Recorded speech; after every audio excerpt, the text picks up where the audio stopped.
abafire harimo abakazi bashatu n'umwana umwe kandi ni Elizabeth Ninsima w'imyaka 12, Evelyn Kundane w'imyaka 32 kandi ugasigira amafuza na Gaudencio Katsime w'imyaka 36 ugasigire fuzi 5, Eunice Tushemerirwe w'imyaka 35 kandi asigire fuzi 3. Ababona abashija babo bakabanagaho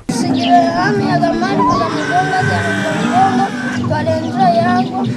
bagena mundu baumira abantu bajya kufimusa bakana mama enkuba yangu nyamazi yo mbendi migongwe saha k'11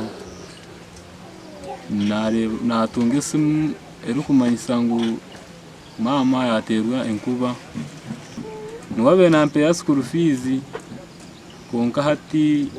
wahumwire kinkumanya school fees aherarge Kyegegwa kabomwire washayi kumizemwe basyo enjure gwire abantu babene bazo mukatale bayigama umutali enkuba etire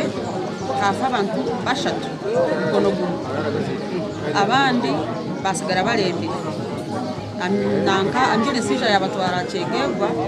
ubahikayo n'umwana nawe yafu. Aba babire n'baruga cyakataha barukuzo mu katare omuri mugongwe n'okwenjura kugwa bakegama wo mutahi ahenkube bashangire ekabatera ati yaboneze nekende ati tuyigura nabandyaho nareba kuhobo ekintu cyantera amaguru ati bikira Mariya munyangabazi tuyambe bikira Mariya Yesu nyamba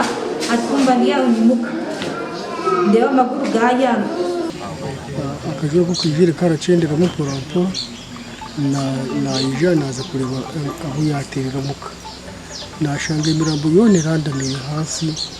abantu banabona bafire abandi mukaga bari ku wija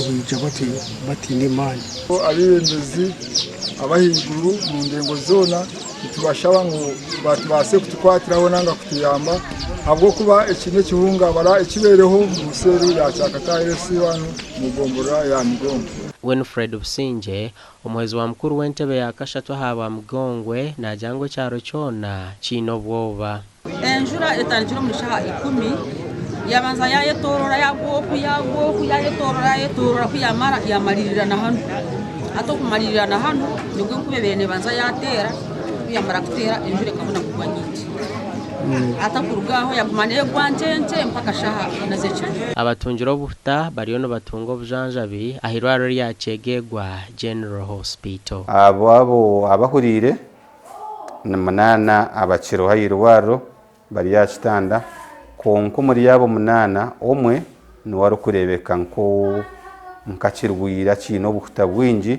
arakwereka ahamisho hahire arakushasho mu kifuba itwe sasa munonga kuba side enkuba etwerire kai obwawire katera lyonza yaitente 20 so sasa nsaba government iti eiza ground esomesa abantu kikugendo miso cyaba nkibasika abantu tubase kutufunda obwo mabukutanga enkuba yashakwa Philip Murangira.